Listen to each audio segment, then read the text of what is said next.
So Better Call Saul episode 4, Talk, actually has a theme going on here about talking, but an even bigger theme it has going on here is about trying to live a normal life when you thrive in a very extravagant life and trying to be accepting of the mundane in life. So what's brilliant about this opening shot here is we see Mike Ehrmantraut's kid, Matty Ehrmantraut, as a little boy, and he's just watching a construction worker do his work, and then he puts his name in the sand, and it really cut perfectly from the happy music of him thinking about his kid to him in this grief support group. And he goes, "You wanted me to talk? I talked." So he's not actually doing the right thing in a group like this. He's just sharing a pointless memory of his kid, not actually going into the deep depth of his psychology and how he's dealing with the grief. Mike is the perfect guy for this kind of reaction to a grief support group. I think we all know a guy like this in our life where he's very sulking everything in and doesn't want to actually address some emotional stains in his life. So for them to open with that montage that was very happy-go-lucky and kind of pointless was perfect. That's exactly the type of story Mike would tell at a group like this. So then we see Gus'S men delivering drugs to the Espinosas and their territory. We get a glimpse of this whole fortress they got over there, and this is setting up for the showdown Nacho will have later with the twins against these people, and it all setting up for the big plan Gus has to take over this territory. It's actually really effective shots here showing that drug dealer walking in there and getting an idea of how complicated of an area this is and how locked down it is and how many men are there. Just adding to how impressive we're going to see the twins take care of them. So really good setup there as well. So then we see Jimmy wake up in his bed and he gets a call from CC Mobile to be a shift supervisor. And Jimmy declines this. And this is also highlighting his distaste for the mundane here and how he doesn't want to just do your average Joe job. So this little scene here is a great toss to then Kim walking up to him in the bathroom and saying to Jimmy, "I was thinking that maybe you should go talk to someone." So again, adding to this theme of talking, which is in the title, and with Mike talking at this grief support group, now Jimmy's being suggested by Kim to go to a shrink. So there's a really good symmetry between Mike and Jimmy's story throughout this episode, probably the best we've seen yet. And this scene highlights Kim's concern of how Jimmy reacted to the letter she gave him from Chuck and how he's coping with the death. And this explains why she was crying at the end of last episode, that she feels like Jimmy's lost his soul and is not himself anymore. Maybe she's thinking he's in complete denial about his brother. And the way Jimmy reacts is important because he's like, "It's a shrink?" So this always can rub somebody the wrong way when you suggest them to go talk to somebody. It's out of love and support, but people usually take it as you're just saying something's wrong with them. But to me, I think Jimmy took it like that a little bit, but it's also a wake-up call for him. Like, okay, I have to show some normalcy here to Kim in my life. So Jimmy says he got a new job at CC to switch the subject to Kim and kind of calm her down. And he's like, "It's strictly for the 10 months, just some normal employment till I'm a lawyer again." And Kim's reaction to this isn't as trustworthy as it usually is. She's happy for him, but she's not totally buying it anymore. And she reverts back to, "Just give the shrink a call when you get a chance." This is super telling of Kim's state of mind about Jimmy. She's not the same old Kim where it's just like, "Yay, you're doing the right thing. Okay, I went overboard worrying about you." Now she's really like hounding in on him. So Jimmy backtracks and calls back for the job at CC Mobile. And he's doing this for Kim, basically. And he's trying, at this point, he seesaws, like Mike, of trying to live a normal life here. And Mike, on the other hand, is doing this for Stacy, his daughter-in-law, going to these support group meetings, putting on this flannel shirt. So you're seeing these two guys who function in chaos, trying to function in the normal route. Now, this also relates brilliantly to Kim in this episode because Kim is also looking for some passion and some thrill. And she goes to just observe trials of a Judge Munzinger, who is perfectly cast here. And he notices this right away and asks her to meet him during his recess. And she tells him she's just observing. He's taken aback by this, wants to know what she's been up to, and she informs him she's outside counsel for Mesa Verde. So now the judge goes into, "I heard about a case, and I think you might be the right person for it. Interested?" And of course, Kim jumps and is like, "Of course." So he's playing on Kim's real intentions here and knows why Kim's really there. She's looking for that big case that she could jump on, or finding that passion, like he says, for law again, because she is a broken lawyer. So he reads right through her. The best part is when he's telling her this case that's coming up, and she's like, "This is the plot of the verdict." And she's not amused. Kim's reaction here was priceless. And Ray Seehorn's acting was great too, because you could see her eyes drop immediately when she notices that he's making all this up. And the judge is like, "Movies are the only place where those once-in-a-life cases exist. And he's like, you know what I got going next? I got a janitor who threw pee on his boss as one of my next cases. That was such a hysterical line. I laughed out loud. And that's why, again, this judge was a perfect guy to perfectly balance being kind of a jerk but funny, and also looking out for Kim in a way, just in a harsh way. Almost like a whole scene of tough love. And he's basically telling her this is the real world, and that she's not the first to try to rediscover her love of the law here, watching other cases. And he's like, yeah, just make lots of money like you're doing at Mesa Verde and maybe donate some to charity. And Kim's not about this. Kim really is about the love of the job. And she's realized now with Mesa Verde being overloaded with just meaningless work with the bank. It's not Kim. Kim wants to defend and find meaning and justice. And you're not going to get that with banks. But the best part about all this is when the recess is over, Kim still appears in the court to watch the judge, showing how stubborn Kim is and she doesn't go down without a fight, and that she's not losing hope. Even after the most soul-crushing speech from this judge, it shows how resilient Kim is and believes that there's something still out there worth fighting for. And it's also brilliantly showing how Kim is looking just like Jimmy and just like Mike for the more extravagant life, but she's looking forward in a more good way. Again, looking for legal cases to find this joy in. But they're all suffering from the same thing of that day in and day out boredom and not finding meaning in life anymore. And again, we see Mike now, again with his flannel shirt, he's doing a crossword puzzle, and he meets with a girl from the support group, Anita, at the diner, his favorite place. And you can see she kind of likes him a bit, and he's kind of vibing her. And the minute she mentions that she wants to comfort a guy, Henry, in the support group, it actually triggers Mike into old Mike right away. I don't know if it also kind of was triggered by a little jealousy from Mike, that she's bringing up another guy, because he clearly has some interest in Anita. But it kind of gives him a place now to show off and call out Henry how he actually is a fake. And he's like, his dead wife never existed, and that he has a tell. And this is Mike showing off how he can read people, and this is his real side and his dangerous side. And Anita's into this, and she likes this side of Mike, and it's mysterious and it's bad, because we know Anita's into that because she was suggesting skipping the meeting altogether. So now she's hooked to go into this meeting with Mike tonight because they got a bet going on now about Henry. And this gets a smirk out of Mike at the end, which was nice to see that side of Mike. And this is interesting. Are they introducing now maybe some extra depth to Mike and how he reacts in a possible normal relationship and trying to have that with somebody, which we've really never seen besides family with him. So that is an interesting route they can go with him. So then we get a really funny scene now with Jimmy, and he's in the CC Mobile store, and he's miserable. I mean, it's a complete dead store,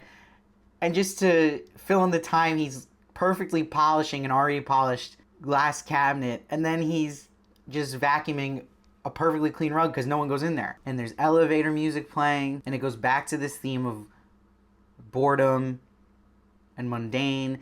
And so he gets a call from the boss, and he's asking him how he's liking it. And Jimmy actually wants to get moved to a store with more traffic and more work to do, which most people would be the opposite and be happy they're in a job where no one comes in, where they can just, like the boss says, read a book. And this really shows that the only reason Jimmy and Mike are doing what they're doing this episode is for their loved ones, for Stacy and for Kim on Jimmy's end. And they're really trying here, but they just aren't these people. So we get a crazy scene to amp up in a very slow-burning type episode with a lot of character building. So it worked here to jump to a Nacho scene with the twins, and he's pointing out to them the man in the silver car who ran him off the road. Which really didn't happen, obviously, but this is all part of Gus's plan, using the twins to eliminate brilliantly the Espinosas. But the best part about this is Nacho suggests to them, we need some men, there's gonna be a lot of people in this fortress, we can do this at night, I'll help you guys out. And the twins, they don't care, they're just going in. Crazy seeing them slit the guy's throat at the entrance. There's a great shot of Nacho in a car, zooming in on him in the background, zooming out. And it's like showing you with the music playing and how sad his face is that he is so over this and in over his head, and now he's in the middle of this drug war, and he's lying to these people and causing now two people who don't even really have a real rift to just kill each other. This is a lot for him to take in emotionally.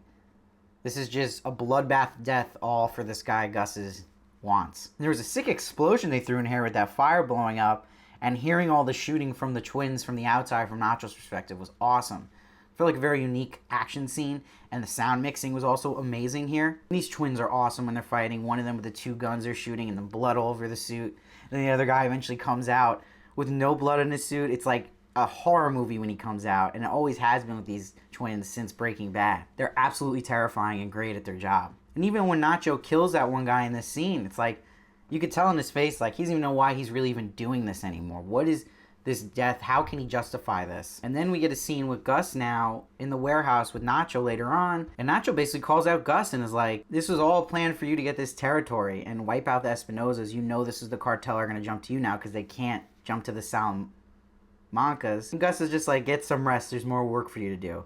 Gus is a bad man. And this is really working here with this Gus storyline, which I haven't had a lot of faith in as this show has gone on, but this is really effective in showing how they're building Gus's empire and how Nacho is a key part of it. And then later on, it's a really sad scene with Nacho's father coming home and finding Nacho, and he wants to call 911 and get him to a hospital. He sees his son's a mess, but his son's like, if you do that, I'm going to be in even more trouble. And imagine being this father and seeing your son in that state, and you can't bring him to the hospital, and that he's just stuck as a prisoner in this drug world, and there's nothing you can really do about it. And Nacho knows this too. He's literally a prisoner of his life choices now. And Nacho's story is such a highlight of what happens to people that cannot get out of the crime world when they want to get out. It's almost like the opposite now of Jimmy and Mike, where he's trying to get away from this and he could actually use some boring life and just a regular life, Nacho. And he's nowhere near that. And to me, seeing the state of mind he's in, now I'm thinking Nacho's way might be suicide here. I think that's where his state of mind is going, that there's no way out for him unless he just rats people out and goes to jail. And I don't think he would do that. So he might end very tragically with killing himself. That's the vibe I'm getting. I wonder what your guys' theories on Nacho are and how his story is going to end out. But to me, this is one of the saddest scenes with him and his father. Especially opening with the basketball hoop, when he was innocent and probably just a kid. So then the best scene in this episode, arguably the best scene of the season, was back at the grief support group, and Stacy starts opening up about Maddie, about not thinking about him as much, and actually having hours, not even minutes, not thinking about him, which is actually very healthy in these kind of groups. And this makes Mike very uneasy, and great acting by Jonathan Banks here, and by Stacy. Kerry Condon, side note, who I've interviewed, so you can check that interview out on my channel. So this was a perfect lead into Henry now sharing his story, because Mike's already heated up from what Stacy just said. This whole scene is just a work of art. And Anita and Mike both noticed the wrist grab and the tell of Henry lying about his wife again, now being from Sydney. And Anita's actually looking at it like it's a betting game, it's fun, but Mike's past that point. He's not even looking back at Anita. He's just so angry. He's gonna snap now on this guy. And the best line, he just goes, "Oh God," out loud, and everyone's like, what? So Mike just full on becomes full Mike again, calls Henry out completely on his BS. It reminded me a lot of Jesse's freak out in a support group in Breaking Bad, if anyone remembers that. And both scenes just fully call out this idea of this whole support system, and Mike saying the line, "He knew you guys wouldn't notice," sharing all your sad stories, feeding off each other's misery. It really adds debate to this theory of how these support groups work, and they did it with Jesse's scene, and now they've done it with Mike's. So it's very interesting. But maybe it's just also looking at it as like, some people cannot function in this type of environment and think it's all a bunch of baloney, like Mike. And he says the best line, "You wanted me to talk, I talked." That is a mic drop moment. Wow. Excellent, excellent stuff. From the beginning of this episode, setting that up to now, brilliantly done. So Mike's doing more of the security checking at Madrigal, and he gets a call from Stacy and ignores it. Then he gets a phone call, and it's someone telling him Gus wants to see him. And when he says, going back to the security work, "Hold on, we're not done yet," to the other workers, this kind of was showing me, in a way, a subconscious thing going on with him where he's not done yet also with his crime life. Like, he's back in by not answering Stacy's call and almost getting a little amped up about Gus calling him. So Jimmy goes on a break at CC Mobile, and he picks up a ton of money from Ira, more than they expected, from the Bavarian boys' cell. And Jimmy's blown away that Ira's giving an honest amount and telling Jimmy even that it made more than they expected. And they have a really trustworthy relationship getting built up here, because Ira's like, "Hey, you could have left me in the dust in that last robbery." So he trusts Jimmy, and Jimmy's now going to trust him because of the amount of money he gave him. And you can almost see now the dots all connecting for Jimmy. And Ira saying he has a new phone, new job, so call the vet if you need me. You never know who's listening. And this clicks in Jimmy's head, and Jimmy he paints outside the CCC Mobile. If the man is listening, privacy sold here. So he's almost attracting now the con artist types like himself, thinking of ways he can almost use his store as a front. And it's perfect because no one's ever there. So we get a crazy scene now with Mike meeting with Gus. And Gus is like, you have something to tell me? And he's calling him out about Nacho. And Mike is never going to BS you. So he's just like, Nacho Varga. Yeah, I was wondering you were going to ask me about him. Gus is like, you know Varga was against my interests. And Mike has the perfect answer. He's like, I said I wouldn't kill Salamanca, which I didn't. But I never said I'd be his bodyguard. So he's calling Gus out too here. And he's like, you brought me here because you haven't asked. And this all felt like a Gus's test of loyalty before he even asked Mike about the job. And how honest Mike may be if he's calling him out on something. And that how he operates and how skilled he really is. And Mike passed the test with flying colors. Mike says, tell me about the job. And we know from Breaking Bad, the rest is history. So this is exciting stuff building up. This is one of those episodes, I'm telling you, if you only watched it once and you felt bored or it wasn't exciting for you, watch it again. The second time I watched this, I was floored. It's absolutely brilliant. There's so much going on, so much symmetry that I've been waiting for in the show with Mike and Saul. Really clicking. I loved it here. It might have not progressed the plot as much as other episodes, but the character building was off the charts, and it had a lot of Breaking Bad vibes to it. And it makes you excited, too, for where this is actually going to end up, because everyone's kind of hitting their breaking point. Especially Kim and Nacho. So keep an eye on that. I'm giving this episode a 9.6 for how strong the writing is and the acting as always. But this one was so meticulous and well thought out, it needs that kind of praise. Let me know what you guys thought down below. Did you guys love it as much as I did? I'm going to respond to as many comments as I can, but I read every single one. Let's get the discussion going. Please subscribe so you don't miss an episode of Do Better Call Saul. My review gets posted right after each episode airs. And please follow me at SteveVarley1 for more on Twitter and Instagram. Check out my interviews I did with people from the cast, Carrie Condon, who plays Stacey Ermintrout, and the recent one I did with Patrick Fabian, aka Howard Hamlin. Thanks for watching, and I'll see you guys next time.